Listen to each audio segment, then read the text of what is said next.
invitation. Good evening, colleagues. Good evening. Yes, I've already been introduced by the moderator, so there's no need of I repeating what he has stated. As you are all aware, our topic today, we are going to engage and we learn on how we are going to adapt assessment tasks to suit the needs of our learners. As you are all aware, our learners are different. Similarly to our fingers on our hands, we have 5 fingers, 5 on the left, 5 on the right. These 5 fingers are not the same. You try to place them together, you see each finger has its own size, similarly has its own shape. So that situation, the same situation applies to our learners in class. So we have different methodologies of teaching the learners, and more so, now how do we assess them? Do we assess these learners equally? We sometimes are not fair when we assess these learners equally, and yet they are very different. So our objective, number 1, we are going to identify the learners' needs. We are going to discuss and we see how different our learners are. And then we are going to design suitable assessments to suit the individual learners. And then finally, when we go back to our respective classrooms, we have to implement the strategies so that we are not unfair to our dear learners. Rukia, next slide, please. So there are some questions for us. We discuss, maybe you can discuss in the chat, you can give your feedback in the chat. More so, you can also unmute and give your response. So the first one requires us to state, how are our learners different? With our experiences in our respective classrooms, how are our learners different? Kindly, you can comment there in the chat or you can unmute.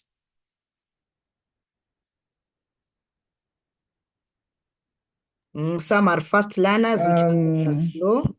Maybe Rogers. Can I please talk? Yes, you can, my dear. Can I speak? Yes, Thank you can. you. Sometimes we have some autistic learners in our classes. They are mixed. We have intelligent learners, we have slow learners, we have autistic learners. It's a mixed blend. Thank you. Thank you. Thank you very much for the response. In terms of ability, others are gifted, good. Others are slow learners. We call them time takers. We have lazy learners. That is good. Sometimes we have them in our class. Understanding and retention. Others, they understand quite fast compared to the rest. Quite good responses. So as you have all stated, it is clear, learners differ. We have different learners, others who have visual learning challenges, others auditory learning challenges, others, the way someone has mentioned, the pace of learning, others are quite fast and some are slow. We have those who are prior in knowledge, well-versed, current affairs, they know what is happening, and there are those who don't know anything. We have the special needs, now the typical special needs in the class. We have those who are motivated intrinsically and those who need to be pushed for them to work. And then we have those who are mature. A learner can be, maybe the age is somehow low, but very mature and composed and very confident. That is one. And then we move to the second question. How does this affect assessment? The different types of learners we have stated. How does it affect when it comes to our assessment? when it comes to us giving them assessment. Kindly give your feedbacks. You can give your responses in the chat, or you can unmute and explain something. It is allowed.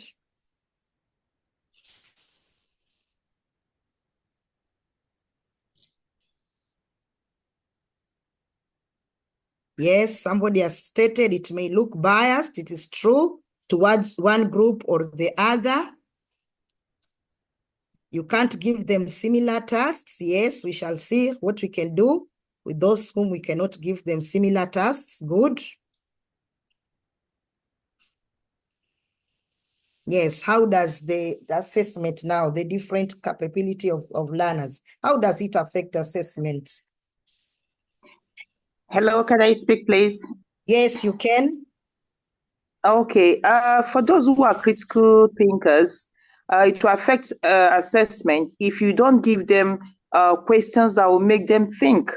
And so you are going to impede their learning if you don't give them that opportunity or that area of the questions that will make them think, like the Bloom's taxonomy, that some will have to analyze some things, some will have to comprehend, some others will have to discuss. So if you give learners assessment that is not within their capability, of course you will not get results. So if we want them to do well, we need to also look at their own learning styles and be able to give them the right assessment. Just like you have pointed out, there are some of them are auditory learners, some of them are visuals, and some of them are kinesthetic. Some love doing. So if you want to give them assessment, you need to give them assessment that will make them to do something. And some are very good when you pair them with their colleagues. They do better when they collaborate. While some others do better when you involve multimedia or digital assessment into it, because they are now digital natives. So it affects learning. All this we need to look into. Thank you so much. Thank you. Thank you for very, very good response and very elaborate indeed. Thank you. It affects the assessment because the assessment isn't going to be fair because of, as we have earlier stated, the learners are different. So when we give them one type or the same type of assessment, we teachers, we are not being fair to the learners. Unfortunately, in our system, that is what we are doing, the 844 system. But thanks to the new system, the CBC, I think the CBC caters for these individual learners and individual needs of our students. So it's going to affect the assessment because we are not going to get a true picture, a true reflection of the student's performance, because a student can be challenged in one aspect or another. And when we give them equal assessment, unfortunately, we are not being fair. Question 3, how can we adapt assessments to meet individual learner needs? How can we do now that we have seen they are different, and when we give them the same assessment, we are not being fair? So what can we do so that at least we try and meet their learners' needs or our learners' needs?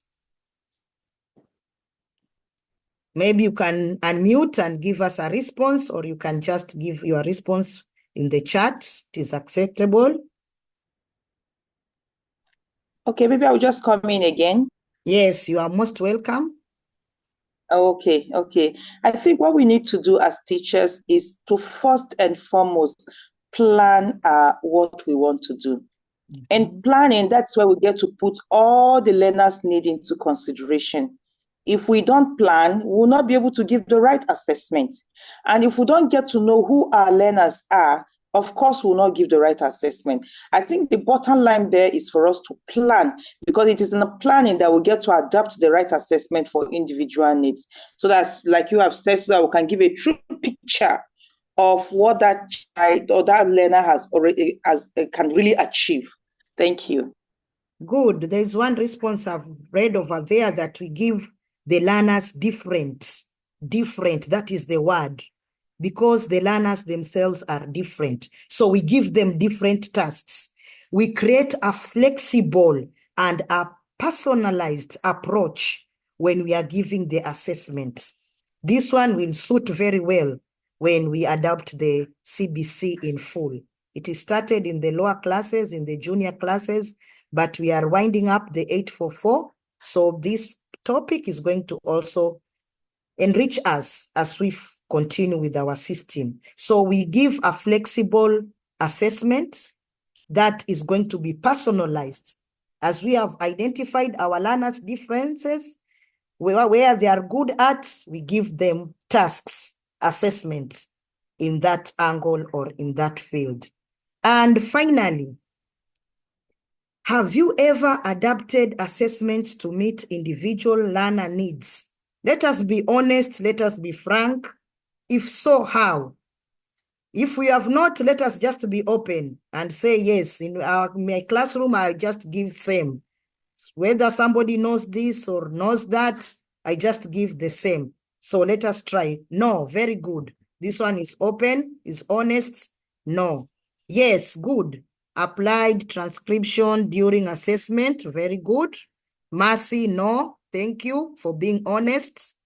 This system doesn't allow for different assessment. You are right.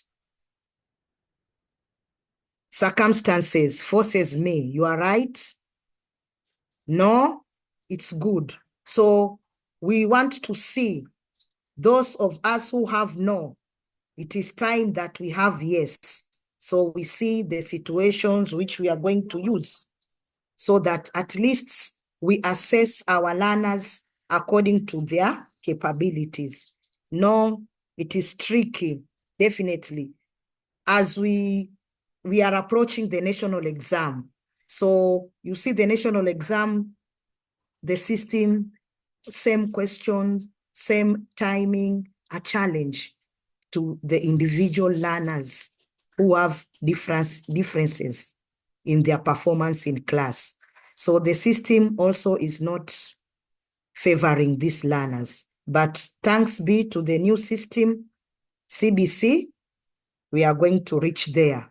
So some strategies that we should apply, maybe we vary approach to suit different learner style, e.g. some writing, we shall see those who are good at writing, what can we do? And those who are weak at writing, how can we assist them? Some speaking, and we also have some listening and some reading.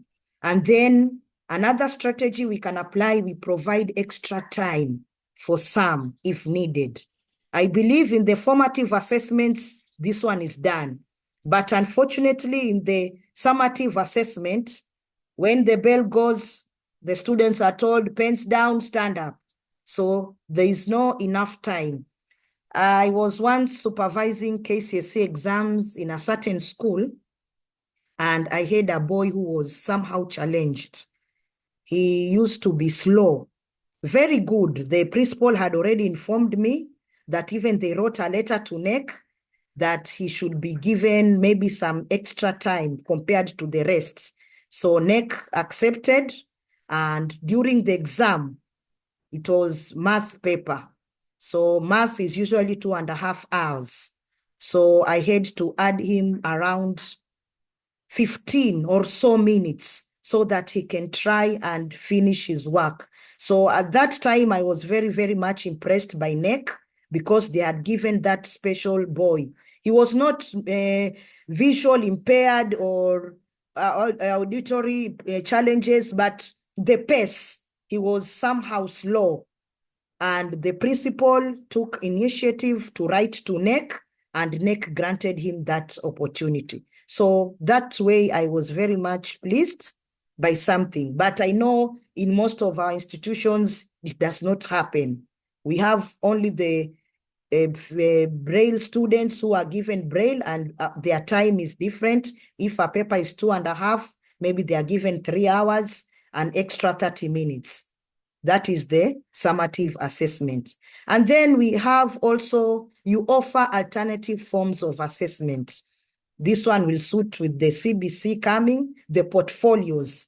The students are given time, they go and collect different findings, they come and stick in their portfolios. and these presentations. But in our 844 system, it is just written, written, written. Subjects which are advantageous are like Arabic, French, German, the languages. I don't know why English, they did not put that aspect. They have the oral exams and the listening. They are given something, they listen and they answer questions from their listening. And then there's the oral one, they are given a piece of comprehension, they read, and then they answer questions from what they have read aloud, orally. So I think such exams will be favoring the differences of our learners. And then finally, you should provide personalized feedback. Not like the NEC exam, they just give us results. There's no feedback. As a student is just told you scored an A, another one you scored a D+. So the student does not know where he or she went wrong. So in our internal exams formative assessment, it is good to provide personalized feedback. There is a question there for you. Would any of the above work in your classes? Either number 1, either number 2. You can tell us which one and explain something, or you can just write there in the chat. You can unmute if you feel like sharing your experience. You are most welcome.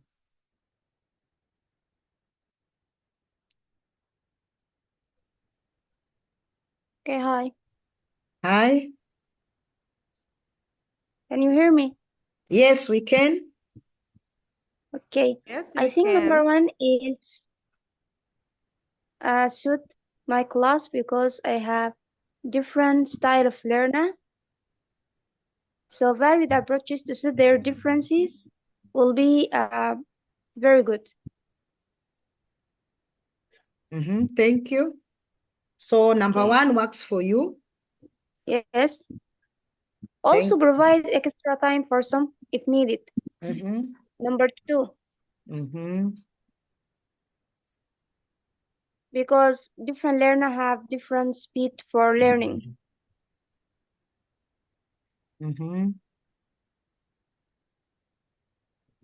I believe number 2 can work for most of us, especially the formative assessment. That one is okay. Somebody has commented that in Kenya, it is a nightmare for feedback. The numbers are huge in our Yes, classes. and that's all. Thank you. Okay, thank you. Madam Constant, let me just read through the charts. Okay, thank you. Lami Musa says number 1 would work for Karina Olang says all of them would work except number 4. Karina again says because of the numbers in public schools, personalized feedback would be a nightmare. Somebody says so. And then Vivian Elpak Nakuru says, I can give personalized feedback since I have a small class size. Then Faith Numu says, yes, adding more time would work. Selamawit says all except number 3. Francisca Kinyi says number 2 can work for me.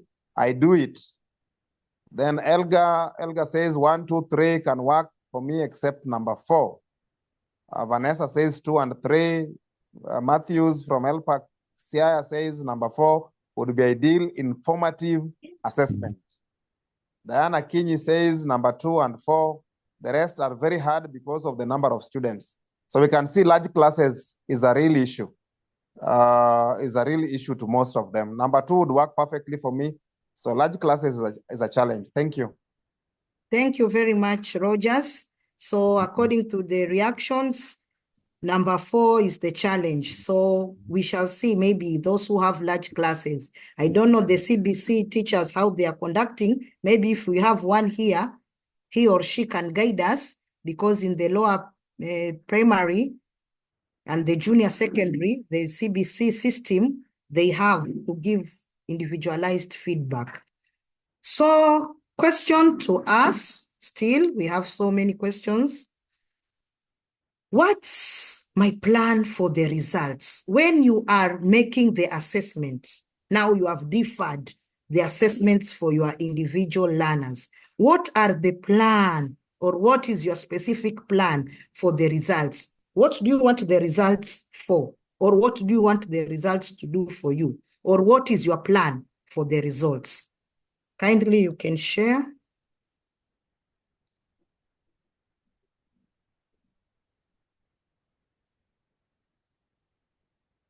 As a teacher,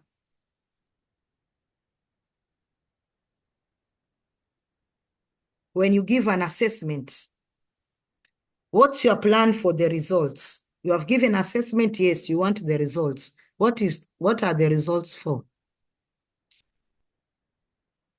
Good evening. Good evening. Okay, for me,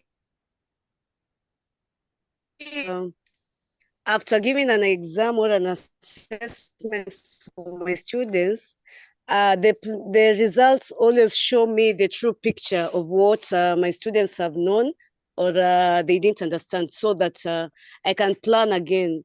A good example is when I give an exam, like I give them some questions in class, and then I put them in the exam. And when I give them, I get that they can't answer it. It will show me that I'm supposed to go back again and teach them the context, because it seems that they didn't understand it the first time. Thank you.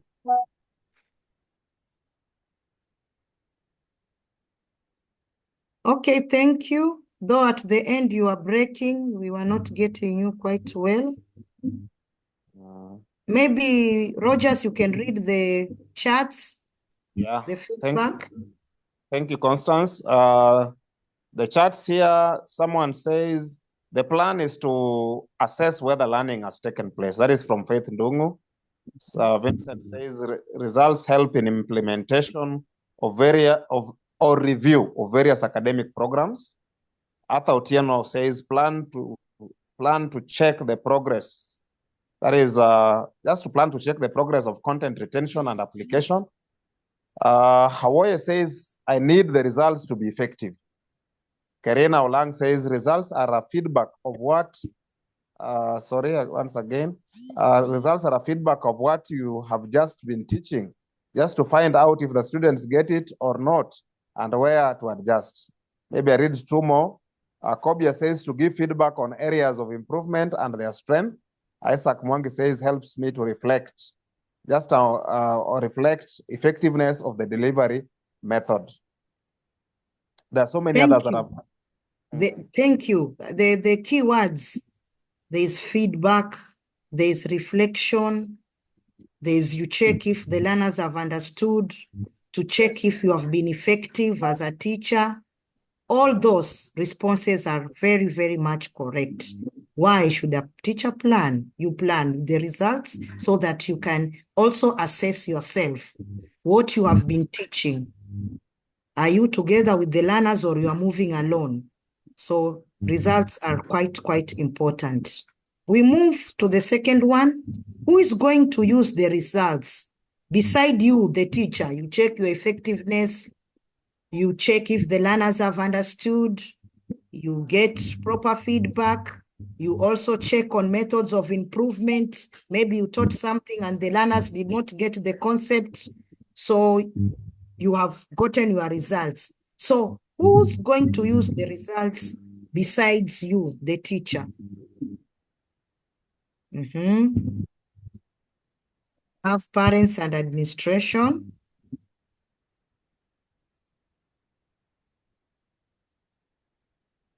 Stakeholders. Okay. There are charts here. Yes, Rogers, kindly. I think somebody says the stakeholders, somebody says parents and stakeholders. Parents, guardians, sponsors. I think there is an agreement about parents needing this, and guardians and sponsors and other stakeholders. Somebody has also mentioned curriculum designers. Others, curriculum developers. That is Ombiru, Kefrin, and the parents and the school at large. So we can see the repetition of the many parents and the other stakeholders who are also interested in knowing the results. Thank you. Thank you, Rogers. Yes, the key word there is the stakeholders. Beside you, the teacher, the stakeholders. And the stakeholders are the parents, the school administration, the curriculum developers, as someone has mentioned. We also have the board of management. These days, they are very strict. They want to see what the teachers are doing. And some even have the freedom to come and inquire from the principal, the KCSE performance, what happened, what did you do, where did you go wrong, or what did you do right? So the results are not only for the teacher, but also for the stakeholders, plus the students themselves. The students also need to assess themselves. The students also need to see, are they getting something? Are they moving somewhere? Though they are different. So in their different capacities or in their different capabilities, the results also are very, very important to them or for them. That's why you see even after the exam, the good students are very eager. Madam, have you finished marking our papers? Something of the sort. So results are very, very key. So the next question is like somehow we have answered it from the first one. What do I want to learn from this assessment? What do I want to learn from this assessment? It's just the same.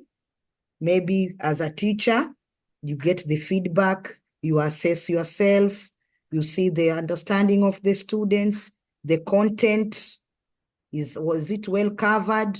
Even your timing, did you assess the students well? And so on and so forth. And then finally, what's the best way to present the assessment to my students, given what I know about their progress and learning styles? Maybe you can just mention different ways of presenting the assessment to the students. Now they are of different levels, different capabilities. So how do you present the assessments? Maybe Rogers, you can read the charts. Anyone who feels like sharing, you are free to unmute and you can share with us your experience. Welcome. Yes, in the charts we have by colors and others by individual approach in feedback. Those are so far the two that are in the chart. Maybe somebody can unmute and share.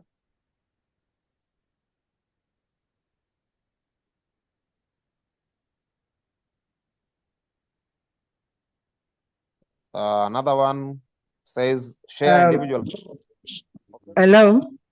Hello. Can I? Yes. Yes. What's the best way to present assessment to my student? Just like you said, we have different students in class.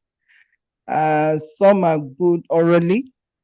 They can talk and talk, but when it comes to writing, they're not there. So oral presentation is one, giving them sort of a topic to talk on, giving them question and answer to present orally. Debate is there,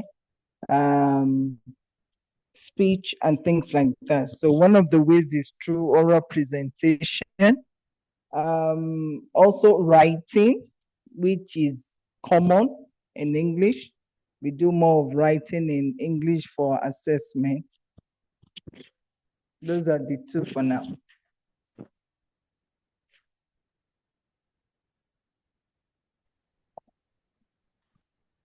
Hello. Hello. Hello. Hello. Yes, this is Aidan Maganza from Tanzania. And for me, the best way in which I'm supposed to present or to give the result or the feedback, it's by calling you one student or one learner after the other. It's like, because in learning and in terms of understanding, students do differ. So the best way is like I'll be calling one after the other, and then we get seated, and then we make the evaluations together, because I know the background of that student or that learner. Then it's like I'll be saying, okay, fine, maybe you have improved in comparison to the previous one.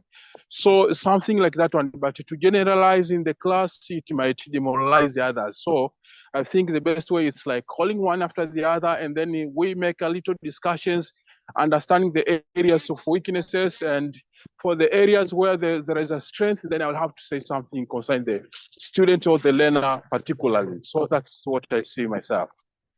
Thank you.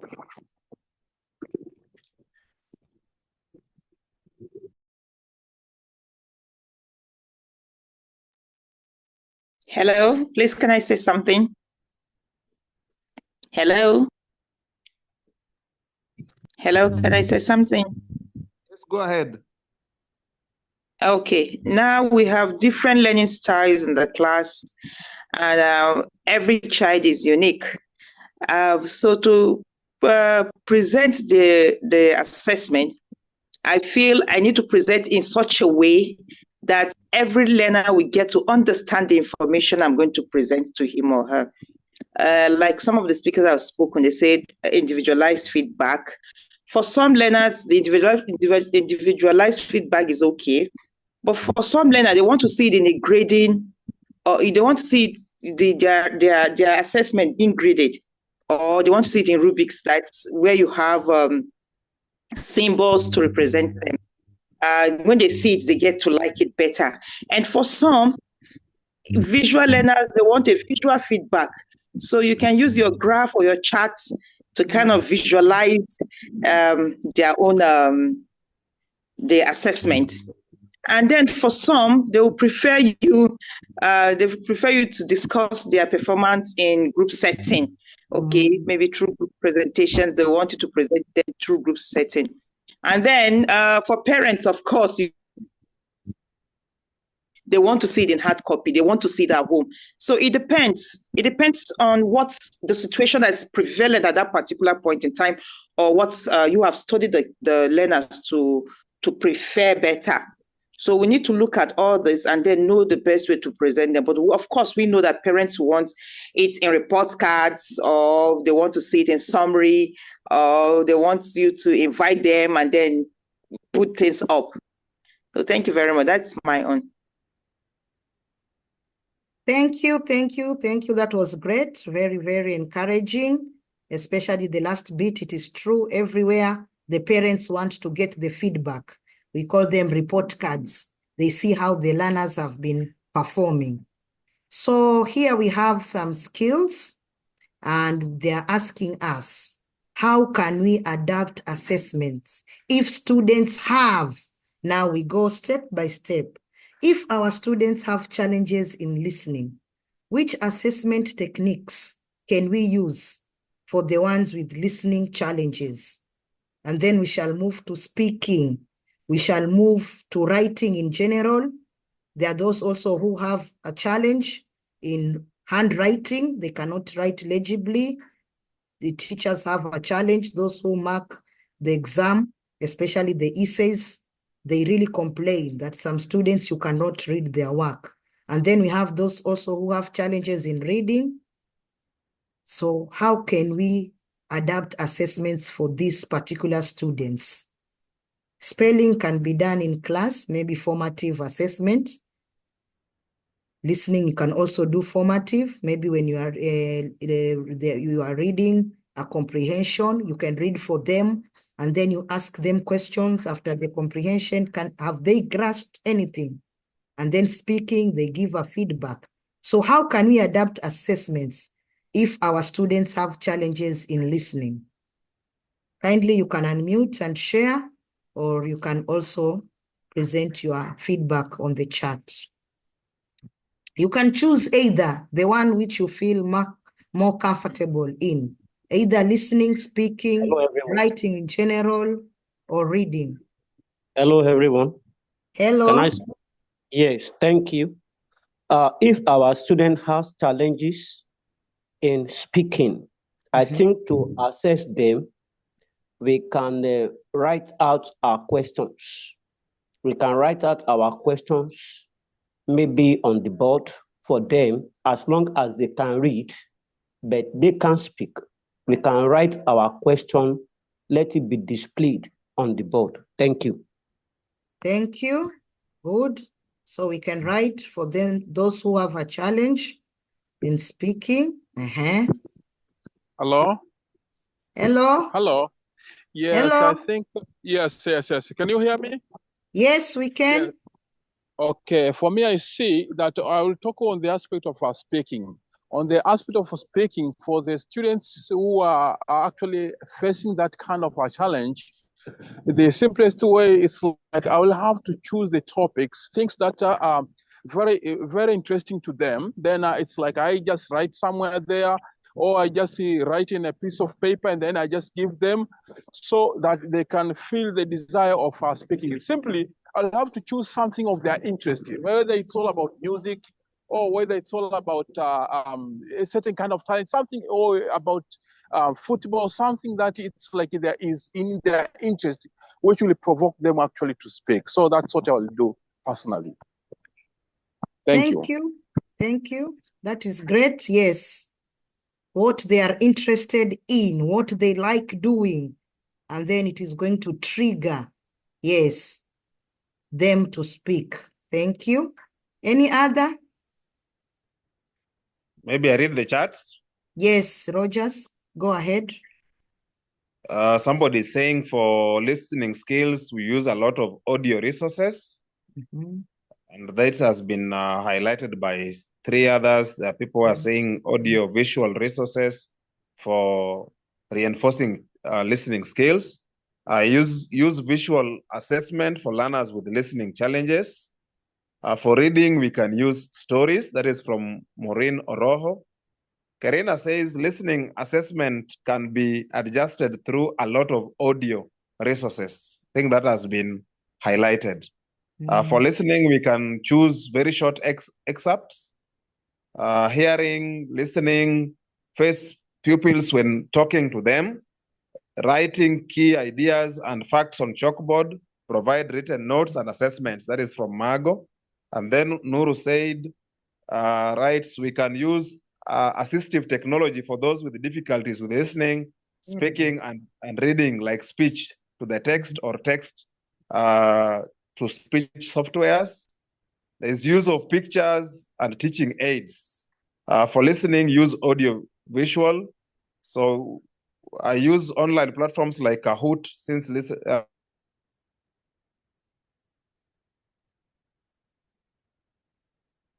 Thank you, Roger. Learners love it. The capital and small letters from A to Z. Then I can encourage them to write compositions regularly to help them improve on their handwriting. I believe those are the things on the chart for now. Okay, thank you.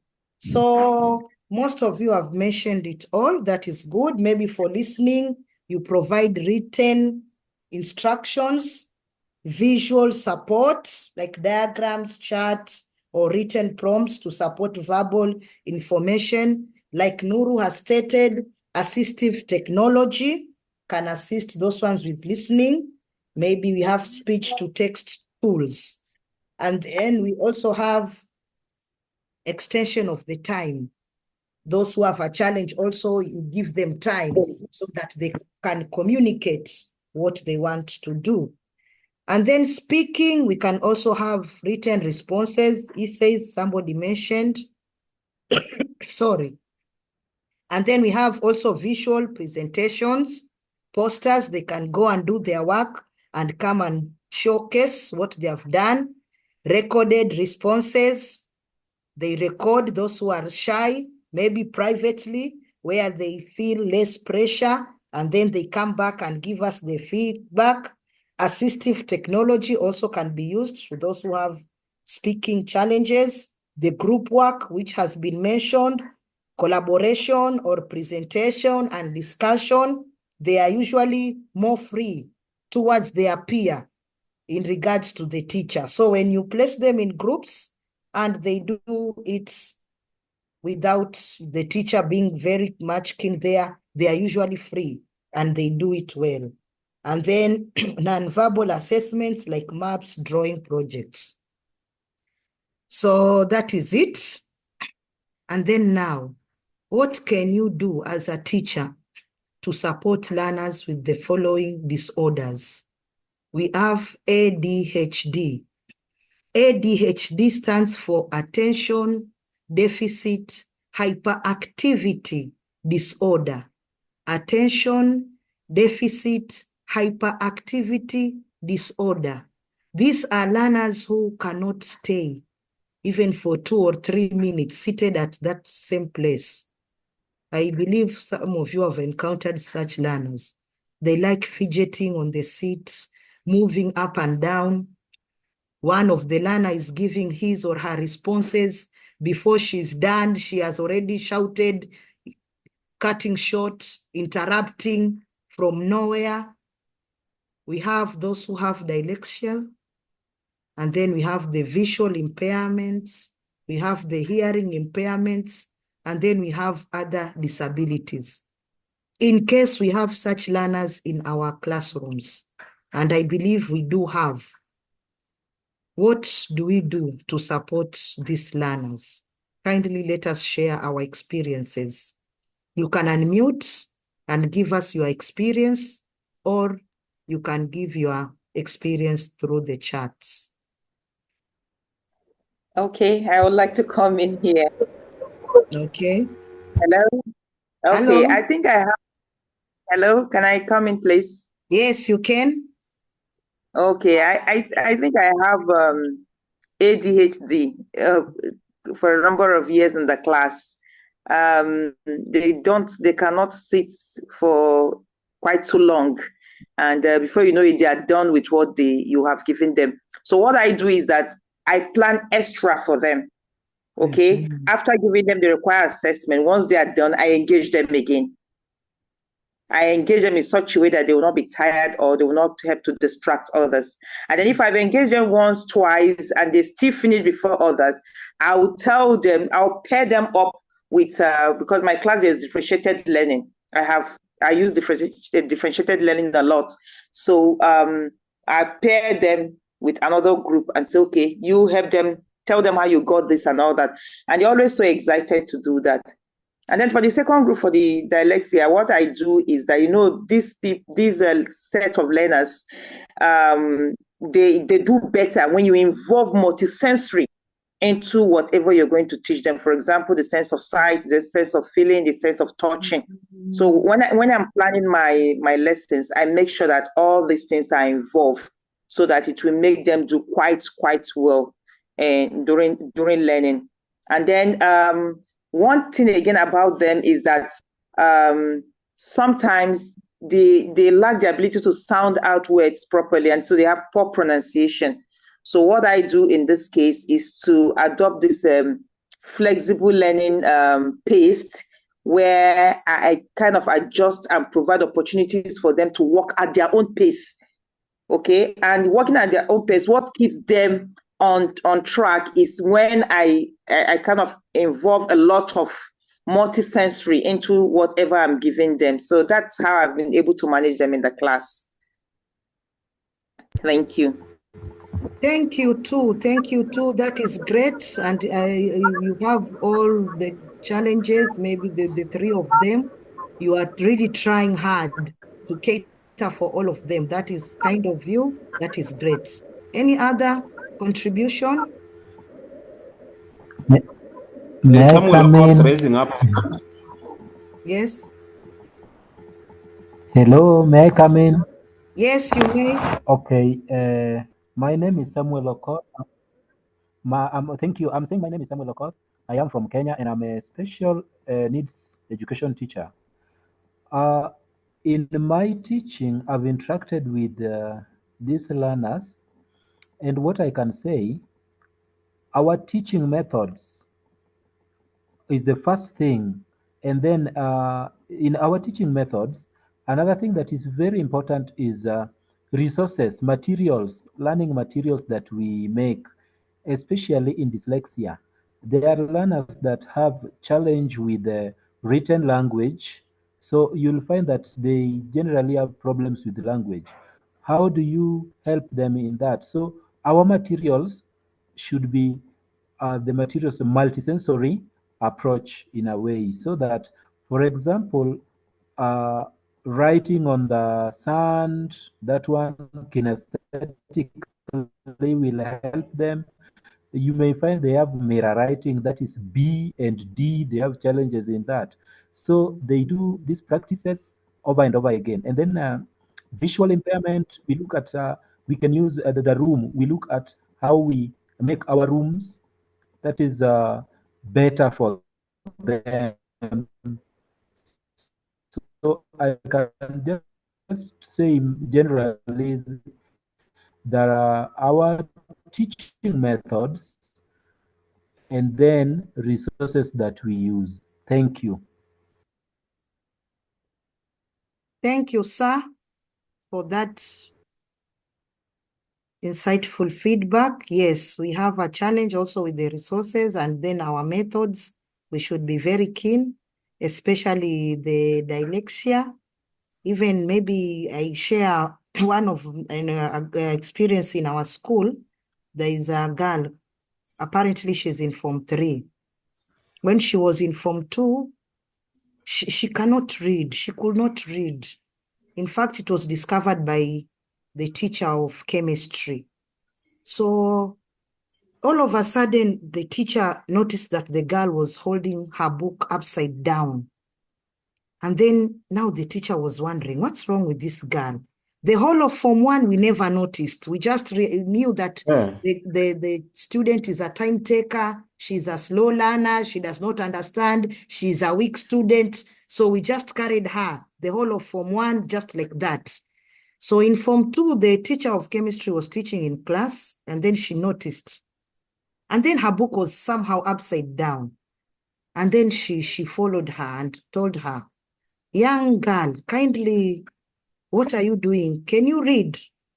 And to her surprise, the girl could be able to read when the book was upside down, but not so well, not so fluently, not so perfectly, but the way the kindergarten students read, or the nursery, or the pre-primary, or the PP1, but she was able to join the vowels and the syllables, though with difficulties, but she was able to read. And like when the book is placed on the right order, she could not read. She could not read totally, completely. So we realized that this student was suffering from dyslexia. So we called upon the parent, we sought intervention, and the girl was assisted. So these are things we should identify, we teachers, when we're in class.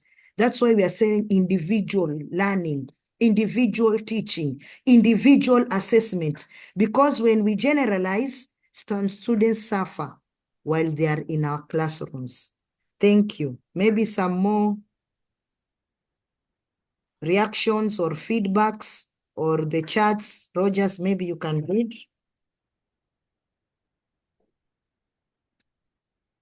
Let me unmute. For the charts, we have Margot says, for dyslexia, help the parent to get a medical certificate so that exam board can add more time. If the situation is severe in visual and hearing, you can advise they transfer to a school with special needs. Then for the ADHD learners, I always give them responsibility in class. That is Salima. Noor also says the ADHD, you can ask them to move around and they teach others when they are done with their tasks. Yeah, they always have a lot of energy, so you can always request them. Somebody says here we should use font-friendly style like Arial when printing for dyslexia. Then Nuru again says, I really feel for the students with dyslexia and dysgraphia, because our summative assessment do not consider them. Thank you, Rogers. Maybe even for the visual impairments in our classes, there are those who are, theirs is mild, not very, very much blind. We can just make the students sit in the front benches or in the front rows. Even the ones with hearing challenges, you can just move them closer to you so that at least they can get what you are saying. So we have some sites for us, or some webs from the British Council. where we can get more knowledge and more information. How do we know if our learners have learning difficulties? There's the British Council website, Teach English. It's stated there, maybe through your phones. I know you are techno savvy, all of you. So maybe you can go to these sites and try and get more information, which can assist us on how we can deal with our learners who have special difficulties and also assessment. Next, Rogers. Or Rukia, the next slide, yes. And then there's a second excellent British Council website also, which can even be more useful or relevant. You search top right for inclusive assessment. This one now will cater for your individual needs in the specific classroom. Those are the links to get in. So there's this question for us. Are your assessments fair to both girls and boys? When we assess, those of us who teach mixed schools, where we teach both boys and girls, are our assessments fair to both the boys and the girls? Kindly, you can unmute and give us your response, or you can give your response through the chats. It is allowed. Are our assessments fair to both girls and boys? They are saying on the charts, Obia says not at all. No, Martina says they are fair. Lami Musa says sometimes. Selamawit says fair. Faith Ndungu says yes, assessment is fair. Francisca says sometimes.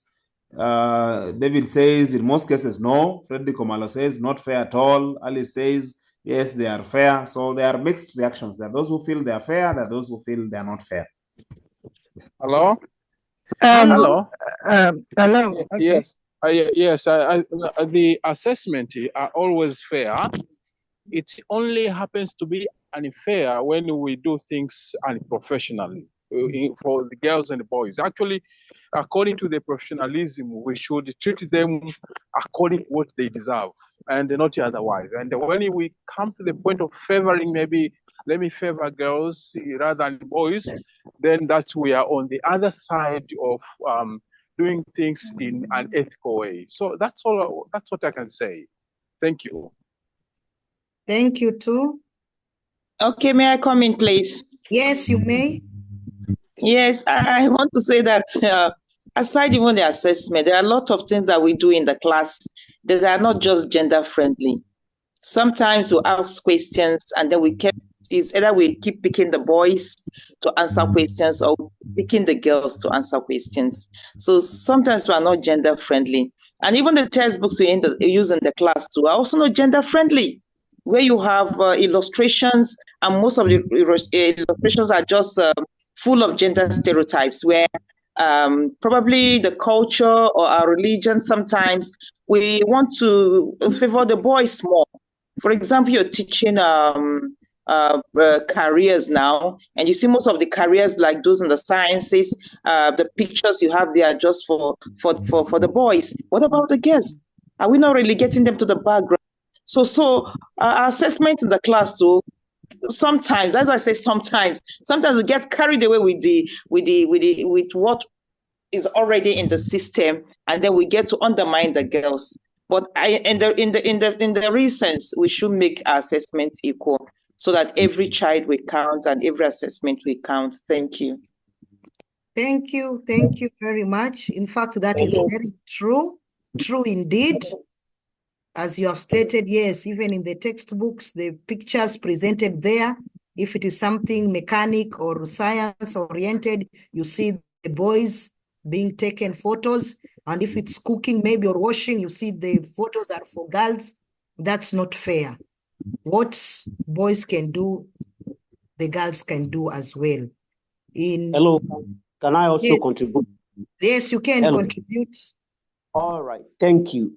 In line with the global goals that talks about gender equalities, I think when we are asking questions, we should factor this in our respective classes. And when we need to display charts, we should factor this in our respective classes. We should not give room for gender inequalities.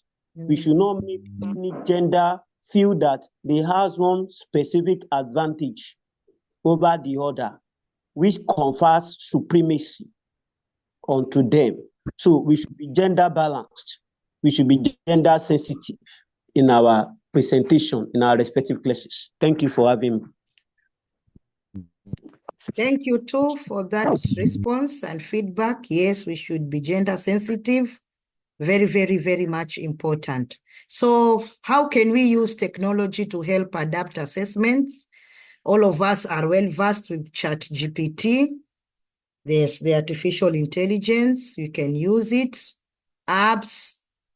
You can add maybe. How else or how can we use the technology to help adapt assessments?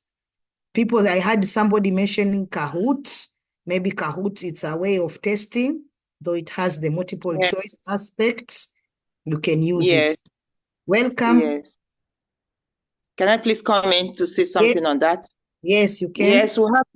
Yes, we have lots of AIs now that we can really use to make work easier for teachers. For example, I use Kahoot a lot, and these learners are digital natives, and so they love this a lot. Each time I do this in the class, they want to see me the next day. I use Kahoot a lot in the class. And with Kahoot, I get to generate my questions. I get to pair the questions with the prevailing environment. You see, aside getting the learners to compete with the environment they are growing up with, they can also compete globally because these questions have been validated and verified, sort of. Then with Kahoot, the lessons are already gamified, and research has shown that if you go into neuroscience, of which I encourage every teacher to go into, if you go into neuroscience of the brain, you get to realize that some hormones are released when classes are gamified. And Kahoot has this. Once you gamify these lessons, these hormones are released, and so you see the child feeling too good to want to go the extra mile. So Kahoot is a very good one. I also use quizzes. It's another very good one where you have flashcards and all that. And I also encourage teachers also to go for DFID for teachers. Here, you just get to impute, you just give the right prompts. You give the right prompts, it generates the notes for you, it generates the question for you. And then as it goes the extra mile of even giving you the teaching aids, the pictures, the appropriate pictures, all you need to say is, okay, generate this for me within the Nigerian context or within Kenya context or within, it gives you everything. So I encourage teachers to go for AI, these AI apps like Gamma, like Copilot, like DFID for teachers, like Kahoot, like Quizzes, like Quizlet. They are quite a whole lot that you can explore. And one good thing about them is that after the assessment, they give you an assessment which the kids will go through. After the assessment, there's a report. There's a place you go, you download the report and see how far each child has gone and how far you need to go and what you need to do. So they are really, really very interesting areas that I want us to go into. Please let us try as much as possible to gamify our classes. In fact, it sparkles the class. It takes the class to another level, I must say. I really enjoy it when I use my AI. Thank you. Thank you. Thank you so much. You have said it all. Yes, the Kahoot and the quizzes. Most of us uses the Kahoot and the quizzes. And the best thing which you have mentioned, it gives you a feedback. So we look at some examples. Maybe you have a class, one learner has severe hearing impairment. That one we have said. One learner has dyslexia. We have said one learner is really good at writing but lacks confidence with speaking. So here we have an example of a comprehension test. Next, Rukia. Yes. There's a test maybe in Kenya maybe for the juniors, maybe from 1 and 2. You can give a comprehension, a pictorial one, where you have learners who have a challenge and maybe cannot just comprehend the comprehension the way it appears. So maybe you assist the learner with a pictorial comprehension, and then you ask them questions about what they have seen, and there is a short story in relation to the picture. That is a good way of testing maybe the learners with difficulties when it comes to comprehension. Thank you. Next. Rukia. So what next? What more help and support do you need to adapt your English assessments for your learners? If you have any, we have given you the website for the British Council. You can also contact LPAC. You can contact any other colleague you have had here. They are very good experiences. People have shared the experiences. People are knowledgeable. You can get one and share your success and difficulties. You collaborate, you cooperate, and you see how well we can start or continue adapting assessments for our individual learners. And thank you very much for listening and your time. Any questions? Thank you. We can be able to take questions. Thank you very much. Can I please come in? Yes, Joyce. Yes. Thank you very much, presenter. I really learned a lot. Now, my question is, considering the educational system, the curriculum, and you wanting to finish up your scheme, you know, again with the time allotted to your teaching, how do you manage yourself as a teacher, bringing in all this we have learned? For instance, taking into cognizance the different learners, assessing them differently according to their learning style and ability, and still meeting up with your timing. How do you do it? Thank you. Thank you for that good question. Time management is a challenge to all of us, as we are all aware. Now, managing time, it is you as a teacher to be creative, innovative. Like in our situation, we usually have, our school is a day school. So we have extra contact hours where we meet learners outside the classroom. So maybe you can allocate some few minutes today for these specific learners. The following day, another few minutes for the follow-up, especially assessment. More so, you can also group the learners. Those with areas where they are challenged similarly, you can group them together and you focus more on them, because the class has diverse learners. There are those who are very fast. There are those who are quick. There are those who are ADHD. Those ones, even you can guide them and see how they can assist the very weak through your supervision. You don't just give them duties and you stay at the back or you march out of the class. So time is always a challenge, but as a teacher, you can maneuver. Those in boarding schools, we usually envy them because at least they have some extra time. They have the morning sessions, the evening sessions. At least they can attend to the learners individually. But those of us in day schools, time, I cannot refute that aspect, is a major challenge. But we use our own initiative, trying to be creative. Maybe today you can handle a fraction, the following day, the other fraction. And by the end of the week, you have maybe catered, not fully, but somehow, a fraction of your learners. Thank you. Thank you very much, Constance. I believe we are coming to the tail end of this presentation. Allow me to read the reactions at the end. Members are saying, Abdul, thank you for your presentation. Hadija says, great presentation. I agree. It has been a great presentation. Lami says, awesome presentation, full of engagement.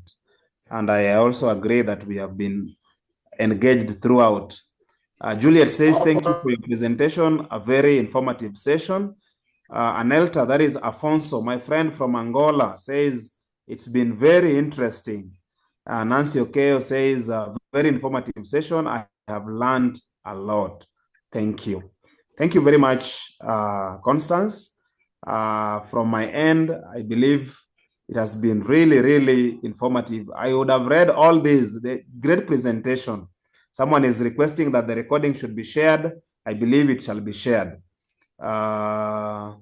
I think this is great, Madam Constance, and you have made we have had a quality time listening to your presentation today.